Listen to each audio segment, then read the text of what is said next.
Writing Matters with Dr. Troy Hicks is a Writable podcast. Find more episodes and subscribe on your favorite platforms. And if you want to learn how to grow great writers, check out writable.com. In this episode, I speak with Zaretta Hammond, who is the author of Culturally Responsive Teaching in the Brain and is a passionate educator, focusing on the word wealth and language skills that students bring to our classrooms in order to help them become better readers, writers, and communicators. Enjoy the conversation. Well, I like the example here of the personal trainer, and that actually connects to another big theme from your work is that, you're trying to get students to take the lead in their own learning. And so what is your current thinking on that? And what are some of the challenges that are still ahead of you as you think about helping teachers help put students in that role of being the active agent of self in their own learning? Yeah, I think we've gotten really off track with the whole growth mindset, grit, agency discussion. So we get this conversation a lot around what I call this idea of investing. We want students to invest. And so it's kind of tantamount to the engagement piece. And so the piece that I want people to really think about is the notion of competence precedes confidence. So rather than trying to get students to just be engaged, let's take reading. If they're not reading on grade level, no amount of cheerleading or pep talking or growth mindset is going to make me know how the long vowels work. If I have shallow word wealth, meaning my vocabulary is shallow, I can't be a good writer because I don't have a lot of words. If the only word I have to describe food being prepared is cook, then every time I want to express a thought around that, I'm going to just keep using the same word versus flambe or broil or fry. Those communicate something different, right? So the degree to which we really can help understand what are the levels of competence that we have to help students get to so they can then be excited about taking the lead of their own learning, right? So that is, I think, a key piece, that hence the personal trainer. What does the personal trainer do to get the client to think, yeah, I actually want to push myself a little, right? Yeah, this hurts a little bit, but ooh, that feels good. Or I see progress. Last week I couldn't do it. Our brains actually have a thing called the progress principle. So the more, not in a, assessment kind of punitive, evaluative way, but the more we can kind of see that we're growing, we have a tendency to hang in there longer. So that's one thing. How do you make that a fun motivator for students, not something to ding them with? So that's one thing. The thing I struggle with in helping teachers is they want it to be automatic. And this work takes time, meaning you are going to have a level of conscious incompetence, meaning you're going to be bad at it before you get good at it. This is the same with writing, right? I tell students, first draft is always just the first pancake, right? And I use that theory of the first pancake because nobody's upset that the first pancake was made. It's just feedback, right? The cook says, oh, it's too thick. It's gooey and beige on one side, burnt and crusty on the other. Let me adjust the griddle. Let me adjust the temperature there. Let me thin out the batter. All the while, others are waiting with their plates. The dog, the baby, the garbage is going to get that first pancake, and then all the good stuff's coming.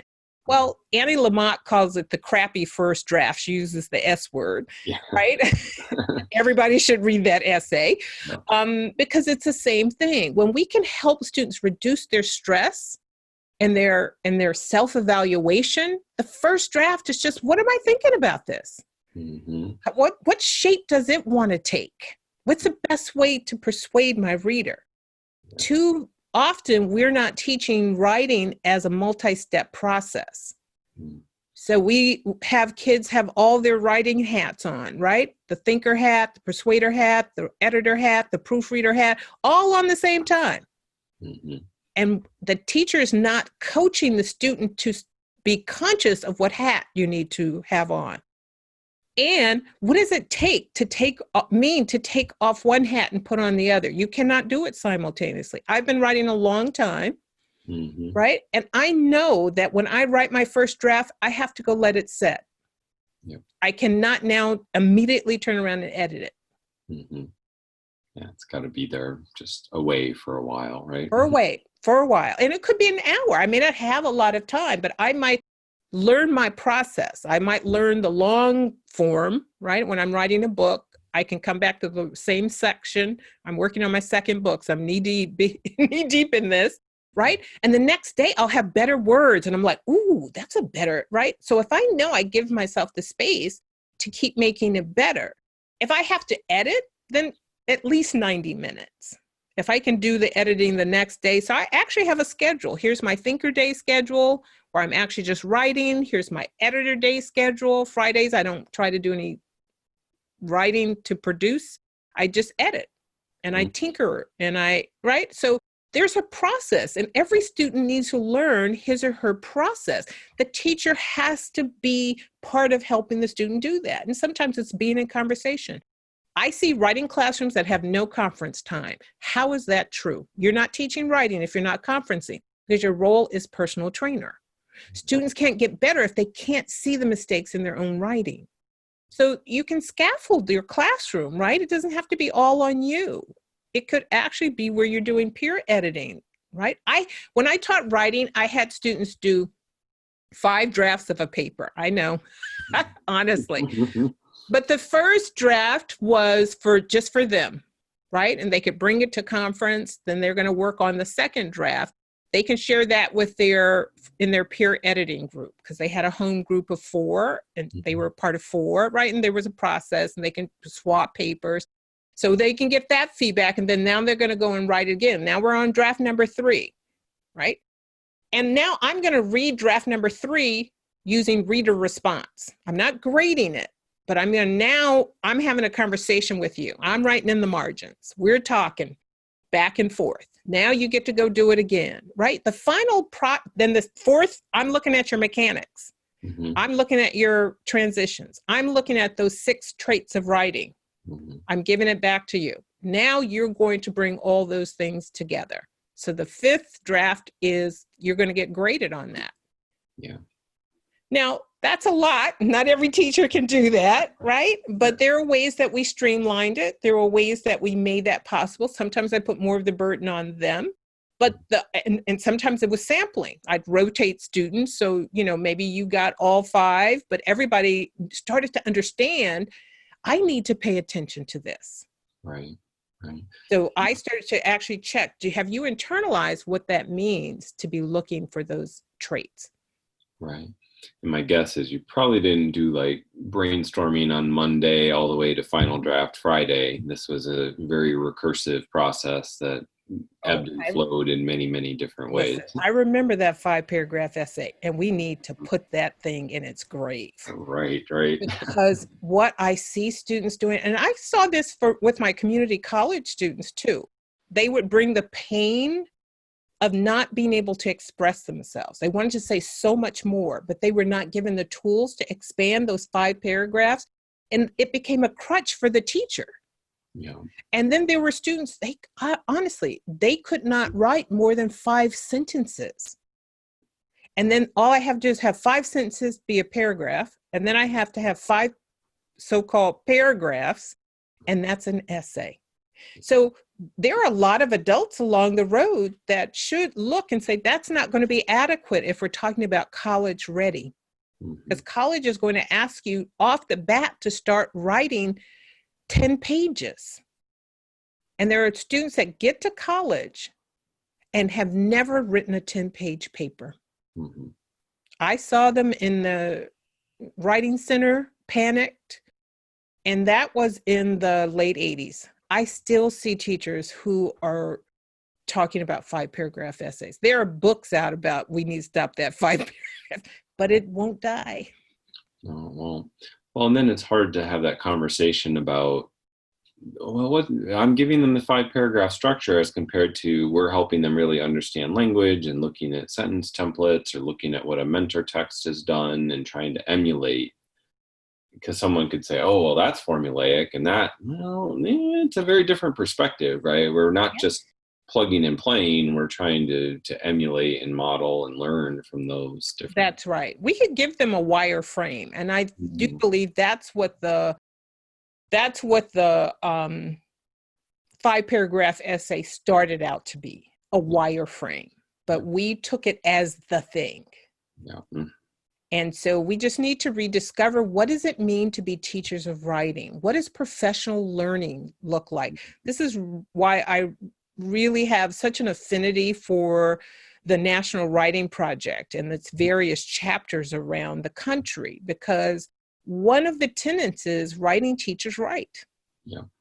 What's your own writing look like? Because there's nothing more clarifying than to be in the emotional, cycle of your own writing. Then you have such compassion for students that it's not a technical thing. It's an adaptive challenge to keep your emotions in check, but also leverage them as rhetoric. What's the emotion I actually want to ignite in another? How do I do that? How do I use words to manipulate in a good way, for good, someone else's emotions? To me, this is where writing gets super exciting, right? And we see students with spoken word doing some of that. We can see in hip hop lyrics. This is why I like Dr. Tatum's work around reclaiming our textual lineage, because even in those oral traditions, we were using language. Listen to the way kids use language today. It is like, oh my gosh, it is so nimble. And it goes back to the roots of a word. And it's like, we then tell them, you don't know anything about language. No, they know everything about it. They just don't know that they know. So I call this the Mr. Miyagi. I'm sure I'm not saying that. The Karate Kid. Oh, yes. Mr. Miyagi. There he is. And he did the, that original Karate Kid. Daniel comes and says, hey, I want to learn karate. He says, oh, great. I'm going to first go wax my car and wax it like this, right? And he comes back kind of perturbed. I want to learn karate. He said, well, you now go paint my fence and paint it like this, right? Little did Daniel know that he was internalizing the core moves. And then when that moment came and Mr. Miyagi threw up a hand, and he said, wax on. Daniel knew that he had muscle memory. He had internalized that. We're not doing that for our students. Right. You already know something. That way you're using words with that spoken word over there, the way you're writing those beats and those lyrics. How do we bring those in? This is not everything has to be hip hop, but leverage the schema that kids are bringing. That's part of what culturally responsive is. It doesn't always have to be race-based. It can be what the popular culture is, but it means you have to know something about those intersectionalities. Well, knowing and understanding your students and what they bring, your rhythm, repetition, rhyme, those are things that good writers need to know how to do. And you're just using it in a slightly different context. So take what you know and let's use it. Absolutely. But I want to press right there, because this is not just about rhythm and rhyme. This is about words I know. This is about word wealth, because there's a way in which white educators hear that and say, oh, I just have to make everything rhythmic.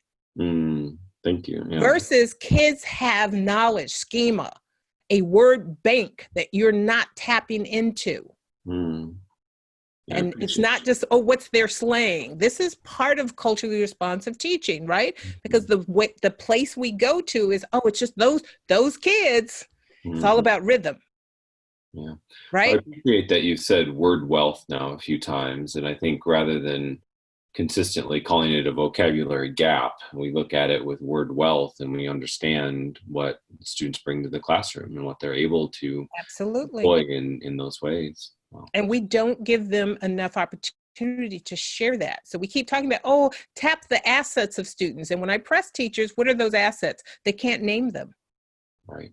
Because the deficit ideology is those kids come in not knowing. Those kids come in broken. Those kids come in unengaged. And we've got to kind of cajole them, just kind of trick them into being engaged. When the reality is they are learning machines. Their brains are that's the brain's prime directive. Yeah. And we just have to be able to understand what that schema is that they currently have. Most teachers aren't getting to know students, so they have what I call cognitive insight. I get a peek inside your head and I understand your schema. And everybody's knowledge tree is a little different. Mm-hmm. But there are similarities. Again, we just don't want to promote the idea that culturally responsive practice is just about rhythm and rhyming words. It's about knowing stuff that kids already know. And it's a teacher's job to get it out so that that becomes a usable asset. And that's the teacher's job. And if you know teaching, you know how to do that. Unfortunately, we have confused instruction with covering content. Mm-hmm. I would agree with you there. That Yeah. that is, again, a structural problem, and then it happens in those moment-to-moment interactions in classes. So, well, I appreciate you helping me think through that, and especially now I have that new idea for me of word wealth, and looking at that as a way to talk about writing instruction. And you hinted at this just a few moments ago, but maybe as we close, you might be able to share just a few more insights about the role that writing plays in your own life. And certainly the National Writing Project has been a big part of my professional identity. I direct our writing project here at Central Michigan. And maybe you could just share with us a few more ideas about who you are as a writer, what writing does for you personally and professionally. Yeah. And you mentioned you have another book on the way. So maybe if you could give us some insights on that too. Well, like I said at the top of our conversation, I fell in love with words a long time ago, and it only got deeper and deeper and deeper. And writing has always had a place in my life as a thinker. What do you think about that? As a journaler, how do I improve myself, right? So part of improving oneself is knowing oneself better. Mm-hmm. So journaling has always been a part of that. It's something I've passed on to both of my children who are now adult, starting out, living their own lives. They are readers and writers and thinkers. And so I always have understood writing to be thinking on paper. And so professionally, that's always been a part of what I've done. When I started understanding that the way that I was approaching instruction was different, I took it upon myself to start to write a series of white papers. I have this theory of assign yourself, right? I don't need someone to tell me to write. Most people don't write in their lives. I'm a letter writer. I like to write things by hand. I love nice pens that flow. And, so I have there's a whole culture for me around writing.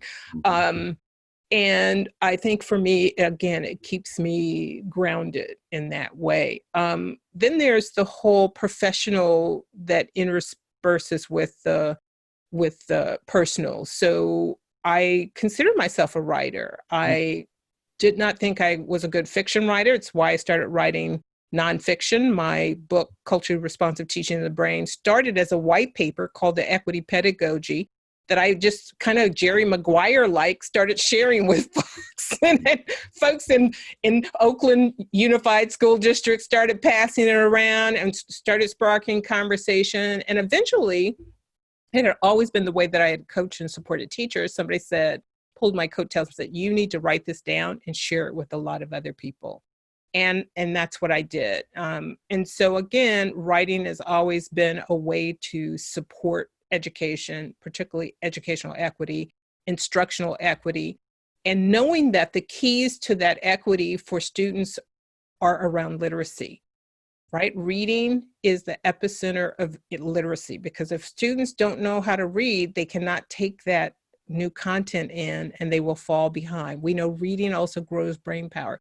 So I'm really, hawkish on people understanding that. But I think writing is really neglected. So I would love to see more of that. For myself, in the next phase of my life, I want to do, essay form is something I'm really attracted to, in short story.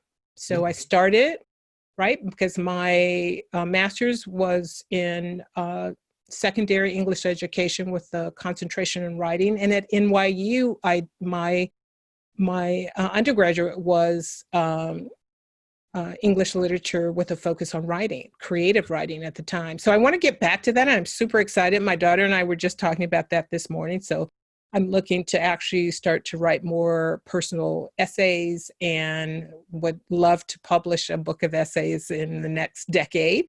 That's on my vision board. And professionally, just continuing to share this notion of instructional equity. So that my upcoming book baby, that's what I call it, a book baby. I'm in the process of, growing and writing and birthing. And it is so instructive, right? Writing a book is slow and it's painful in some ways. And who do you want to be, book? And, I spent almost 3 months writing, and you throw all of that out because it's like, oh, it's not what I thought that was going to be. And that's exactly the way it's supposed to be. So I'm in the midst of that, really trying to communicate this idea of instructional equity. A lot of what we talked about will be in that book. Again, reading, writing as the epicenter of that work, in addition to how do you help build students' brain power, in terms of whatever subject you are in. And I think every teacher, no matter what subject, is a writing and reading teacher. You may not think it's happening in math, but it should be happening in math because it is all about thinking and pushing our understanding deeper. So I think those are the things that I want people to understand. It's not just the mechanics of writing, it's what writing does for our brain. And when we have our brains free to process information, we're on the road to liberation.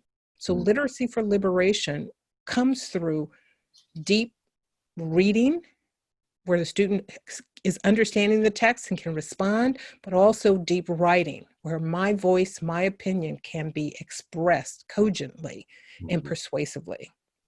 It's amazing. It seems as perhaps it's about your brain as much as it is about your heart, and thinking about what you can do both academically as well as making a bigger mark on the world with your writing. Absolutely. Well, I believe it's my mission, and I believe everybody has a mission, and their task in life is to live it out. And it takes twists and turns, and we have to get good at it. And I feel like that has been my gift, and the gift of writing is the way in which I share the mission around equity. Absolutely. Well, that is amazing. Thank you for sharing that gift with us. Thank you for the work that you do with and for educators, with and for students. I've really appreciated our time today, Zaretta. Thank you. You too. Thank you. You're welcome. Writing Matters with Dr. Troy Hicks is a writable podcast. Discover more episodes and subscribe on your favorite streaming platforms, or check out filmed episodes on YouTube. And if you want to learn how to grow great writers, check out writable.com.